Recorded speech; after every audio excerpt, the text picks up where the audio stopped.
धनुर्धर तो बहुत हुए, लेकिन एक ऐसा भी धनुर्धर था जिसकी विद्या से भगवान श्री कृष्ण भी थर थर कांपने लगे। एक ऐसा भी धनुर्धर था जिसको लेकर द्रोणाचार्य चिंतित हो गए, और एक ऐसा भी धनुर्धर था जो अपने एक ही बाण से दुश्मन सेना के रथ को कई गज दूर फेंक देता था। धनुर्धर तो बहुत से हुए, लेकिन सर्वश्रेष्ठ तो केवल एक ही थे। वह ना ही अर्जुन थे और ना ही कर्ण और ना ही पितामह भीष्म। मैं दावे के साथ कह सकती हूँ कि आप भी सोच में जरूर पड़ जाएंगे इस धनुर्धर के बारे में जानकर, इसलिए वीडियो को एंड तक जरूर देखें। लेकिन उससे पहले अगर आप हमारे चैनल पर नए हैं तो चैनल को सब्सक्राइब कर बेल आइकन को प्रेस करना ना भूलें।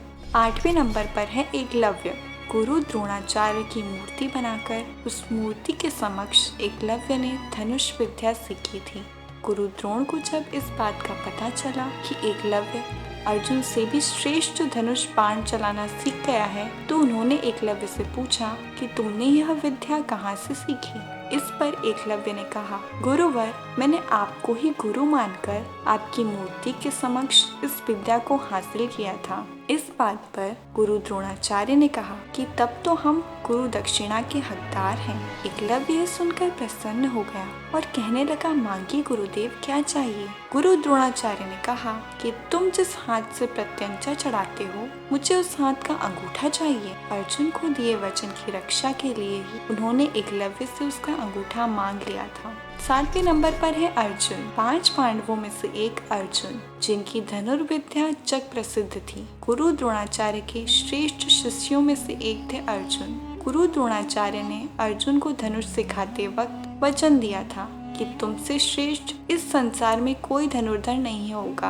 अर्जुन के धनुष की टंकार से पूरा युद्ध क्षेत्र गूंज उठता था। रथ पर सवार भगवान श्री कृष्ण और अर्जुन को देखने के लिए देवता भी स्वर्ग से उतर आए थे। 6ठे नंबर पर है कर्ण। वैसे तो महाभारत काल में सैकड़ों युद्ध हुए, लेकिन कहते हैं कि युद्ध में कर्ण जैसा कोई धनुर्धर नहीं था। अगर कर्ण कवच और कुंडल दान में नहीं देते तो कर्ण को मारना असंभव था। कर्ण के अर्जुन और एकलव्य से श्रेष्ठ धनुर्धर होने का प्रमाण यह है कि कर्ण के तीर की इतनी ताकत थी कि जब वे तीर चलाते थे और उनका तीर अर्जुन के रथ पर लग जाता था तो रथ पीछे कुछ दूरी तक खिसक जाता था। भगवान श्री कृष्ण अर्जुन से कहते थे कि जिस रथ पर मैं और हनुमान विराजमान हैं, उसके इस तरह पीछे धकेले जाने से पता चलता है कि कर्ण की धनुर्विद्या में बहुत बल है। 5वें नंबर पर है बर्बरिक। बर्बरिक महाभारत काल का सर्वश्रेष्ठ धनुर्धर था। युद्ध के मैदान में भीम पौत्र बर्बरिक एक पीपल के वृक्ष के नीचे खड़े हो गए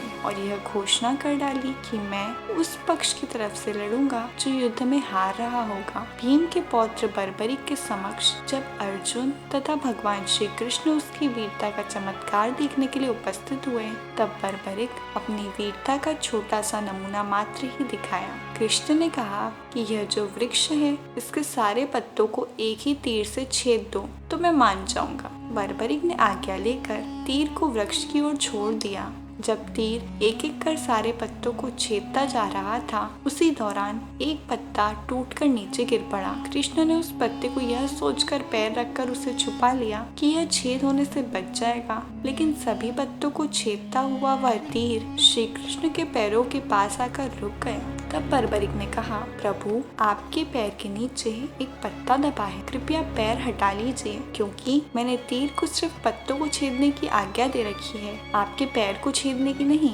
उसके इस चमत्कार को देखकर कृष्ण चिंतित हो गए। भगवान श्री कृष्ण यह बात जानते थे कि बर्बरिक प्रतिज्ञावश हारने वाले का साथ देगा। यदि कौरव हारते हुए नजर आए तो फिर पांडवों के लिए संकट खड़ा हो जाएगा, और यदि पांडव बर्बरिक के सामने हारते नजर आए तो फिर वह पांडवों का साथ देगा। इस तरह वह दोनों ओर की सेना को एक ही तीर से खत्म कर देगा। 4थे नंबर पर है लक्ष्मण। राम के छोटे भाई लक्ष्मण को कौन नहीं जानता।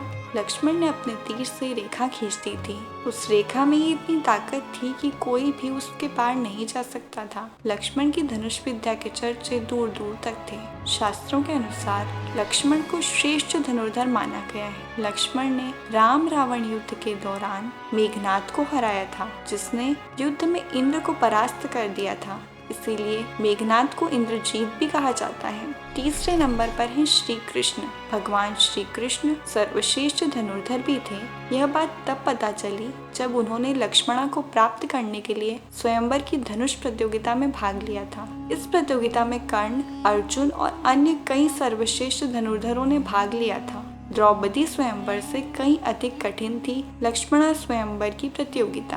भगवान श्री कृष्ण ने सभी धनुर्धरों को पछाड़कर लक्ष्मणा से विवाह किया था। हालांकि लक्ष्मणा पहले से ही श्री कृष्ण को अपना पति मान चुकी थी, इसलिए श्री कृष्ण को इस प्रतियोगिता में भाग लेना पड़ा। श्री कृष्ण के धनुष का नाम शारंग था। दूसरे नंबर पर है भगवान श्री राम। एक बार समुद्र पार करके जब कोई मार्ग नहीं समझ में आया तो भगवान श्री राम ने समुद्र को अपने तीर से सुखाने की सोची और उन्होंने तरकश से अपना तीर निकालकर प्रत्यंचा पर चढ़ाया ही था कि समुद्र के देवता प्रकट हो गए और उनसे प्रार्थना करने लगे। भगवान श्री राम को सर्वश्रेष्ठ धनुर्धर माना जाता है। हालांकि उन्होंने अपने धनुष और बाण का उपयोग बहुत मुश्किल वक्त में ही किया था। पहले नंबर पर आते हैं भगवान शंकर। संपूर्ण धर्म, योग और विद्याओं की शुरुआत भगवान शंकर से ही होती है और उसका अंत भी उन्हीं पर होता है। भगवान शंकर ने इस धनुष से त्रिपुरासुर को मारा था। त्रिपुरासुर अर्थात 3 महाशक्तिशाली और ब्रह्मा से अमरता का वरदान प्राप्त असुर थे।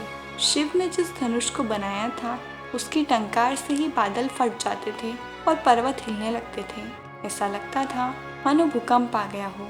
यह धनुष बहुत ही शक्तिशाली था। इसी के एक तीर से त्रिपुरासुर की तीनों नगरियों को ध्वस्त कर दिया था। इस धनुष का नाम पिनाक था।